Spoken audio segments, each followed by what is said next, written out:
नमस्कार, समाचार सच में आपका स्वागत है और मैं हूं नीरू भल्ला। और आज हमारी पहाड़ की मजबूत महिलाओं सीरीज में आज हमारे साथ है जानी मानी हस्ती समाज सेविका कुसुम दिगारी जी। शायद ही कोई इनसे अपरिचित होगा। और चलिए आज हम उन्हें मिलाते हैं आपसे।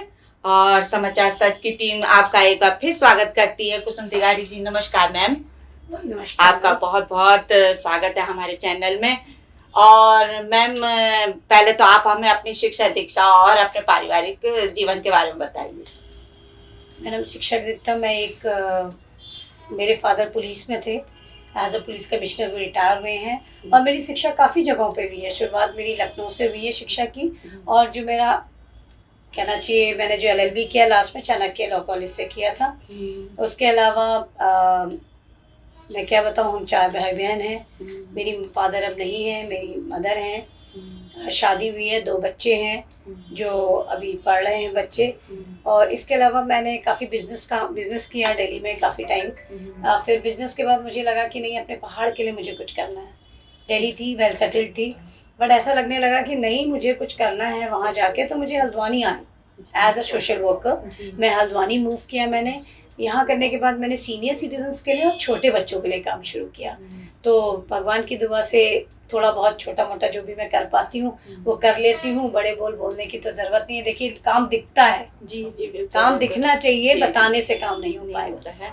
तो मैम, ये जो आपके अंदर ये समाज सेविका का जो एक उद्देश्य बना, जो आपने ये सोचा कि मैं समाज सेवी बनूं, तो आपने एक सोसाइटी का, आपने एक अपनी संस्था को नाम दिया आकृति सोसाइटी, जिसमें एज होम केयर। और ये इनसे थोड़ा सा हमें बता दीजिए डिटेल करके। आप समाज सेवा देखिए घर से ही शुरू होती है जी। आपको बचपन में जैसा पालन पोषण मिलता है, मुझे लगता है कि हमारे टाइम में, मैं आज के टाइम की बात नहीं करूंगी, आज के बच्चे तो काफ़ी डिफरेंट हो गया, जनरेशन्स काफ़ी डिफरेंट हो गई हैं। बट हमारे टाइम में जब सबसे पहले फादर या मदर समझाते हैं कि देखिए, सबसे पहले वहीं पे बात होती है, गरीब अमीर कौन नहीं होता। आपके अगर स्वीपर भी आ रहा है तो उसको भी आपने नमस्ते कहनी है। आपको खाना देना है, तो हम ये घर से ही समझते हैं कि समाज सेवा घर से ही शुरू होती है।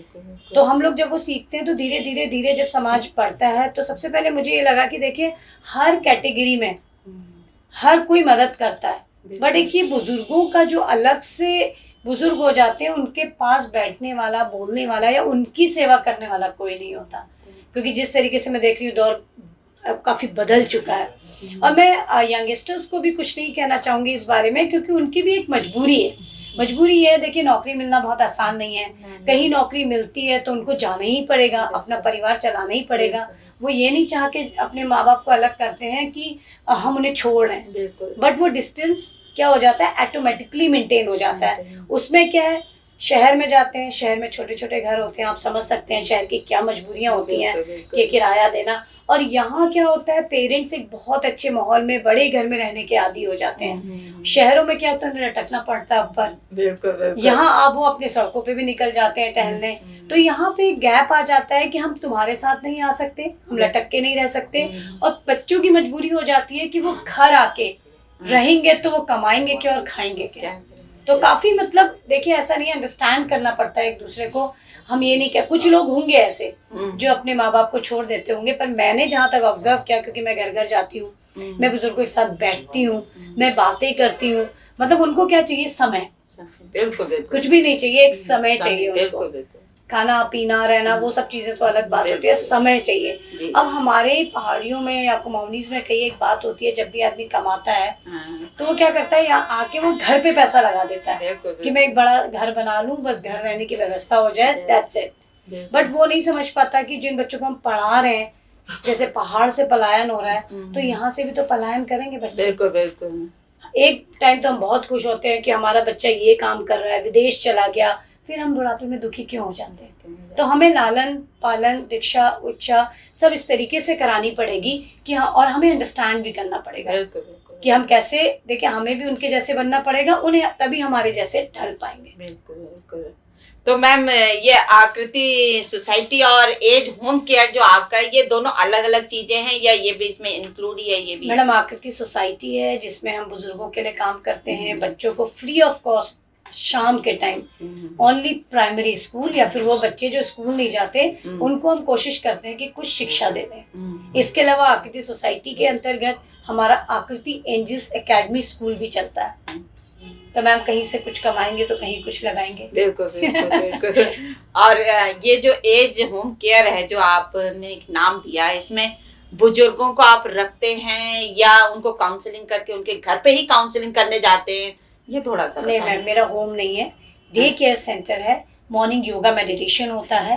अभी कोरोना काल से तो वो थोड़ा बहुत छूट भी गया है, बट इकट्ठा दोबारा करने में आप समझ सकते हैं कितना टाइम लगता है। इसके अलावा शाम को उनके लिए छोटे छोटे गेम्स हैं, कोई चेस खेलता है, कोई कार्ड्स खेलता है। इसके अलावा डोर स्टेप पे जाके हम लोग उनकी प्रॉब्लम शॉर्ट आउट करने की कोशिश करते हैं। इसके अलावा उनको बताते हैं कि कोई बीमार है तो हम उनके पास जाके बैठ जाते हैं, 1 घंटा तो उन्हें बड़ा अच्छा लगता है, बस यही आशीर्वाद मिलता है मैडम। और इसके अलावा हम उनके लिए होली करते हैं, होली फंक्शन में हमको उनको बुलाते हैं। उसके अलावा दिवाली का एक छोटा सा उनके लिए मेला करते हैं, क्योंकि जब मैं स्टार्टिंग में आई तो मैं मार्केट की तरफ गई। अच्छा 5 साल तक तो मुझे सब सही लगा कि बहुत कम भीड़ है, कुछ कम है, लेकिन धीरे धीरे लगा कि हल्द्वानी में भीड़ बढ़ती चली गई। तो वो बुजुर्ग ना धक्के खाते हैं। बिल्कुल। आप देखिए कभी कभार ऐसा होता है 2 ही बुजुर्ग रह रहे हैं घर में, तीसरा है ही नहीं। अब दिवाली तो सबको शौक होता है, देखिए घर में जगमग भी होना चाहिए, सामान भी। तो मैं जब मार्केट जाती थी तो मुझे लगता था अरे ये तो धक्के खा रहे हैं, इन बेचारों को तो मिल ही नहीं पा रहा है सामान। तो मैंने ये सोच के एक छोटे से कैंपस से मेला शुरू किया। मेले में भी ज्यादातर मैं कोशिश करती हूँ जो घर से काम करती है महिलाएं या जो काम ही नहीं कर रही, उन्हें इनकरेज करती हूँ कि नहीं आप एक 3 दिन के लिए यहाँ पे स्टॉल लगाइए। तो कोशिश करती हूँ कि उसमें दिवाली से रिलेटेड सारा सामान हो, खिल बताशे दिया, मतलब जो भी चीजें दिवाली से रिलेटेड है, थोड़ा बहुत चाट वगैरह, थोड़ा कुछ डांस वगैरह, कुछ थोड़ा एंजॉयमेंट। तो उसको मैं कोशिश करती हूँ कि बुजुर्गों के लिए हमने स्टार्ट किया था इसको, देखते देखते सभी लोग इंजॉय करते हैं इसमें। इसके अलावा हम टाइम टू टाइम उनके लिए मेडिकल कैंप्स करते हैं, गांव-गांव में जाके हम लोग मेडिकल कैंप्स कर रहे हैं। इसके अलावा जो हमसे बन पड़ता है छोटा मोटा हम वो कोशिश करते हैं। अच्छा, साल भर आपकी मतलब एक्टिविटीज रहती हैं, मतलब किस तरह? सीनियर सिटीजन डे हम बहुत अच्छे से सेलिब्रेट करते हैं। अच्छा, वो किस दिन होता है? जैसे 1 अक्टूबर? हाँ, 1 अक्टूबर में हम लोग काफी कोशिश करते हैं कि बहुत अच्छे से जो बच्चे हैं उनको भी कोशिश करते हैं स्कूल में बहुत अच्छे से अपने दादा दादी या नाना नानी को बुला के लाएं, और इसके अलावा अलग से भी फंक्शन करते हैं। तो मैम ऐसे कि जैसे कि ये जो आप बुजुर्गों को आप मतलब ये दीपावली का जो आप मेला लगाते हैं 3 दिन, एक तो ये तो बुजुर्गों को लेकर ही आपका वो रहा, और इसके अलावा अदर्स कोई समाज सेवा तो नहीं, बहुत सारे ग्रुप से मैं जुड़ी हुई हूँ, जैसे कि लायनेस क्लब की मैं प्रेसिडेंट रही हूँ, अभी भी मैं लायनेस क्लब में हूँ। ऑल इंडिया वीमेन कॉन्फ्रेंस की प्रेसिडेंट रह के भी मैंने बहुत काम किए हैं।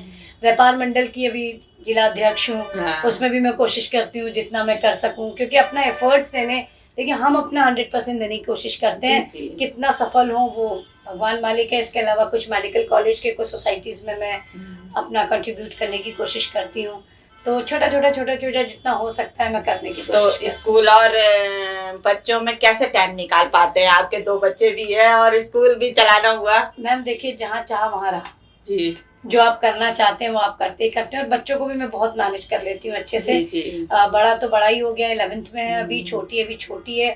तो जो दिन का मेरा टाइम होता है 3 बजे से लेके 6 बजे तक पूरा मैं अपनी बेटी को देती हूँ। उससे पहले वो स्कूल चली जाती है। हाँ, तो मैम जिस तरह आप ये समाज सेवा करते हैं और ये बुजुर्गों के लिए भी कर रहे हैं, कोई ऐसा पल की जो आपको याद कर रहा हो? कोई पल तो ऐसा होता ही नहीं है जो याद ना बने। हर एक मोमेंट दिल को छूने वाला, हर एक मोमेंट मेरे लिए बहुत यादगार होता है। मैं आपको एक्सप्लेन नहीं कर सकती हूँ। मैं महिलाओं के लिए भी बहुत काम करती हूँ, ऐसा नहीं है कि महिलाओं के लिए इवन काफ़ी मतलब जो लेडीज़ हैं, हमने इवन कोर्ट तक गए हम लोग उस चीज़ के लिए। अब हर चीज़ को तो खोल के नहीं दिखा पाएंगे, लेकिन जो पल होते हैं, जो खूबसूरत पल होते हैं, वो बुजुर्गों के साथ जो बैठ के मज़ा आता है, और जो बच्चों को शाम को पढ़ाने में मज़ा आता है, जो दिल से मज़ा आता है, वो मैं शायद ही मेरे को किसी चीज़ में मज़ा आता है। मतलब जो जिंदगी का एक महत्वपूर्ण समय, और मतलब जो चीज के लिए हमने सोचा था वो पल आपके लिए समय उन्हीं के साथ। आप यकीन नहीं करेंगे, मेरे को 10 साल हो गए छोटे बच्चों को पढ़ाते 10 ईयर्स से मैं रेगुलर पढ़ा रही। बस कोरोना के 2 साल छोड़ा था।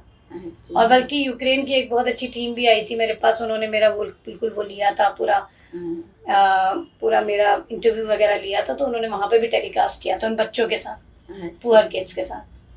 हाँ जी, ये और तो मुझे लोग भी अच्छे मिल जाते हैं, हाँ ऐसा जी। नहीं है, लोग भी अच्छे मिलते हैं जो मेरे साथ मिलते हैं, मेरे साथ काम करते हैं, वो भी सब अच्छा, आप जैसे लोग मिलते हैं, और क्या चाहिए मुझे। तो मैम अभी तक कितने बुजुर्गों की आप काउंसलिंग कर चुके हैं? मैं कैसे बताऊँ, मोर देन 100 ही कह सकती हूँ फिलहाल तो मैं, अच्छा, क्योंकि मैंने काउंट ही नहीं किया कभी। हाँ जी। कोई भी कार्य करती हूँ मैं उसको काउंट करके नहीं रखती हूँ। अब कुछ एक तो होंगे भी नहीं वो जो काफी बुजुर्ग लोग इतने जा समय- चुके हैं, हाँ, पुराने हाँ जी, लोग तो हाँ कोई भी जी। नहीं है। अच्छा, ऐसा कोई मतलब दिल को छूने वाला मोमेंट आपके साथ नहीं हुआ? मैडम हालांकि मेरे को करे लगता तो है सभी कि है। मैं जो कार्य करती हूँ वो सब दिल को छूने, दूसरों के दिल के छुए ना, हाँ। मेरे दिल को, मेरे को तो मैंने आपको बताया कि मुझे ये काम करके बड़ा अच्छा अनुभव होता है जब मैं बुजुर्गों के, जो बीमार बुजुर्ग होता है उसके पास बैठती हूँ। दूसरा मोमेंट होता है जब मैं बच्चों को पढ़ा रही होती जी। हूँ, शाम वाले बच्चे जो जी। होते हैं, मेरे स्कूल का तो अलग है, हाँ जी। बट जो मैं फ्री ऑफ कॉस्ट वाले ट्यूशंस लेती हूँ, वो बहुत ही मतलब इतना अच्छा अनुभूति देते हैं, आप यकीन नहीं, कभी आप आके देखिए, आपको भी बहुत मजा आएगा। तो क्योंकि मैं हाँ। अनुभव दूसरे करें मेरे से ना, हाँ जी, हाँ वो जी। बात है। बिल्कुल, मैं अनुभव करूं वो तो मेरे को हर पल अच्छा लगेगा ना, अच्छा क्योंकि मुझे लगेगा मैं तो सभी अच्छा कर रही हूँ, हाँ जी। बट दूसरे अगर आपकी तारीफ करें उसका मजा कुछ और बिल्कुल होता है। बिल्कुल बिल्कुल। तो मैम आप ये जो आप कार्य करते हो इसके लिए धन की व्यवस्था कैसे करते हो फिर आप? मैडम वैसे तो कहना नहीं चाहिए, ऊपर वाला मेहरबान है। धन की मतलब मैंने सरकार की तरफ से सरकार की तरफ से मैं कुछ भी एड वगैरह अरे, लेके मैंने ट्राई भी नहीं किया कभी, हाँ। और कभी एड लिया भी नहीं। हाँ, इसीलिए मैं बहुत बड़े बड़े कार्य नहीं करती हूँ, बहुत छोटे छोटे कार्य करती हूँ जो मेरे बस में हो, जो मैं कर सकूं, और जो नहीं हो पाता है, मैंने कहा ना, आप जैसे लोग, सब अच्छे लोग मिल जाते हैं, कार्य होता चला जाता है। और स्कूल से भी हम कुछ फंड रखते हैं कि हम कुछ सोशल वर्क कर सकें। सोशल वर्कर के लिए।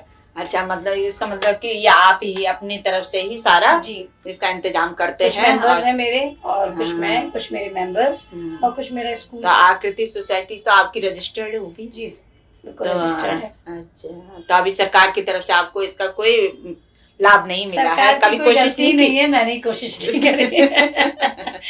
क्योंकि सरकार कहती है कि आप बुजुर्ग दिखाइए, आप रखिए। अब जब मैं होम ही नहीं है तो मैं बुजुर्ग कहाँ से दिखाऊं? और सरकार को भी ये सोचना चाहिए, जब हम रख ही लेंगे, देख ही लेंगे रख के, जब हम इतने साल खर्चा उठा ही लेंगे, तो फिर आगे हम सही इस बात चीज है, के जब लिए सब सब मांगेंगे। हो ही जाएंगे फिर तो उसके फिर बाद सरकार एक एक चीज का हिसाब मांगेगी बिल्कुल बिल्कुल कि भाई मैंने पैसा दिया है तो आप इसको वापस भी कीजिए। वापस भी कीजिए, तो इससे बिल्कुल। अच्छा जैसे काम चल रहा है, बहुत अच्छा चल रहा है। तो जैसे ये तो बुजुर्ग और बच्चे हो गए, महिलाओं का भी करते रहते हैं जी आप? मैम, महिलाओं का किस तरह करते की काउंसलिंग महिलाओं के साथ है? मैम कई बार ऐसा होता है कि जैसे आप जानते हैं कि यहाँ पे थोड़ा सा चलन जो है शराब पीने का थोड़ा है ही है, हाँ जी, हाँ, तो उसको आप डिनाई नहीं कर सकते। हमारे पहाड़ में ये चीज बहुत मतलब कमी है इस चीज की। जी जी। तो होता क्या है कि कोई जैसे, अब मैं उसे एक्सप्लेन कैसे करूं, बहुत अच्छा भी नहीं लगता इन चीज़ों का, कि जैसे कि शाम के टाइम लड़ाई झगड़ा, ये फिर बच्चों को नहीं मिल पा रहा है, तो सारा पैसा उसमें, बेचारी महिला एक बहुत मुश्किल से काम करके अपने बच्चे पाल रही है। तो हम कोशिश करते हैं कि उनके बीच में अच्छे से करें जो भी हो सकता है, और लेडीज़ का मेडिकल चेकअप कराने की कोशिश करते हैं। तो कई, लेकिन होता क्या है ना मैम, मैंने ये चीज़ देखा है कि लेडी शिकायत करने तो आ जाती है, बट जब आप मदद करने जाएं तो वो मुकर जाती है, फिर वो पति की हो जाती है। पति के घर का प्रेशर बहुत बढ़ जाता है नहीं, वो कहीं ना कहीं जब वो कमा रही है, जब वो अपने पैरों पे खड़ी है, वो ये क्यों नहीं सोचती है कि शाम को सारा पैसा ले रहा है? बिल्कुल। अगर वही दूसरे कमरे में रह लेगी तो शायद वो बच्चों को ज्यादा अच्छे से पाल पाए। हम उसे अलग करने की कोशिश नहीं करते हैं। जब आप बहुत पिट रहे हो या फिर आपका बहुत परेशानी में हो, तब तो आपको स्टेप लेना ही चाहिए, मुझे लगता है। लेकिन ये हमारा समाज ऐसा है कि कहीं महिला बहुत दबाव में रहती है कि मैं अकेले कैसे रहूंगी। समाज ये स्टेप उनके लिए बहुत मुश्किल हो जाता है। समाज खाना देता है, कोई नहीं समाज देता आया है, तो माना उसमें कि, क्या? लेकिन एक हमारे जो भारत की जो हमेशा अक्सर ऐसा मौका नहीं मिलता कि मैं अकेले कैसे रहूंगी, बच्चे कैसे पालूंगी। बेचारी काम हमेशा तो एक अकेले ही कर मतलब रही है ना। पैसे की प्रॉब्लम, अकेले रहने का गम, ये सब चीजें है ना। लेकिन काम तो वो अकेले ही कर रही है ना। हाँ। ऐसे में कितनी वो मेहनत स्टेप संभाल ले कि मतलब शराबी पति को संभाल लेगी, मारने पीटने वाली, लेकिन रहेगी उसी घर में। मतलब जो टॉर्चर करते हैं उनको हाँ, हम तो कोशिश भी नहीं करते हैं कि वो छोड़े अपने पति को। हाँ बिल्कुल बिल्कुल। लेकिन कुछ ज्यादा ही हो जाता है, अगर आप कुछ ज्यादा ही टॉर्चर्ड हो रहे हैं तो फिर तो देखिए स्टेप तो कहीं लेना ही पड़ेगा, जहाँ अपने स्वाभिमान को चोट लगे, स्वाभिमान को, या फिर बच्चों के सामने बच्चों का इतना हनन हो रहा है। जी जी। तो हम तो खुद नहीं चाहते, हम तो चाहते हैं कि फैमिली बनी रहे, कभी टूटे नहीं। बिल्कुल। बट जब अतिशयोक्ति किसी चीज की हो जाती है, तब तो ये इस सब की कोशिश करते हैं। देखिए हम राशन कौन कितना भरेगा किसके घर पे, कोई नहीं। नहीं बढ़ सकता ना ना, एक तो महीने 2 महीने एक महीने खिला 2 सकता है। महीने तो हम समझा ही सकते हैं बस। बिल्कुल बिल्कुल। इसके अलावा कई तो मतलब इसके ऐसे केस भी आए कि छोटे बच्चों के रेप केस वगैरह ये केस, तो वो भी हम लोगों ने कोशिश करी कि सॉल्व करें और कहीं तक हमें हद तक सफलता भी मिली, ऐसा नहीं है। लेकिन मैम ना एक चीज मैं भी ये जानना चाह रही थी अभी बीच में, अब हम तो समाचार लगाते हैं ना, लेकिन ये छोटे बच्चों के साथ जो रेप हो रहा है, ये किस तरह का फ्रस्ट्रेशन है आदमियों के साथ, जो पूरा समाज है, ये किस तरह का फ्रस्ट्रेशन है? आप क्या कहना चाहोगे इससे? घिनौना प्रकरण है ये, मैं मानती हूँ इस बात को। हम मानते हैं कि जैसे हम एक चींटी को भी दबाते हैं तो हमें बड़ा दर्द होता है कि हमारी वजह से ही मर गई। ये बच्चे मेंटली डिप्रेस्ड नहीं कह सकते इसको, इनका मेंटली सेटल नहीं है अच्छे से, डिप्रेशन ये नहीं कहता। जी। और ये जो नशे का चल गया ना चलन, तो आदमी आप भी देखिए, अभी रिसेंट केस में एक लड़के को लेके आए नशे मुक्ति के अंदर से, उसने अपने माँ बाप भाई दादी सबको मार दिया।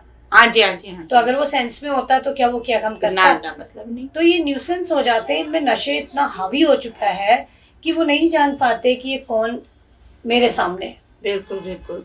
ये तो लड़के हो गए, लड़कों का जीवन तो उतना ज्यादा कठिन नहीं होता है, लड़कों का, लेकिन लड़कियों का बड़ा मुश्किल हो जाता है। नहीं मैम, बाहर जाके हाथों लड़के लड़की में कोई फर्क नहीं रह गया। वो ऐसा नहीं कह रही हूँ, जैसे सेक्सुअल ज्यादा लड़कियों में टॉर्चर लड़कों के साथ भी हो रहा है, लड़कों के साथ भी है ये केस।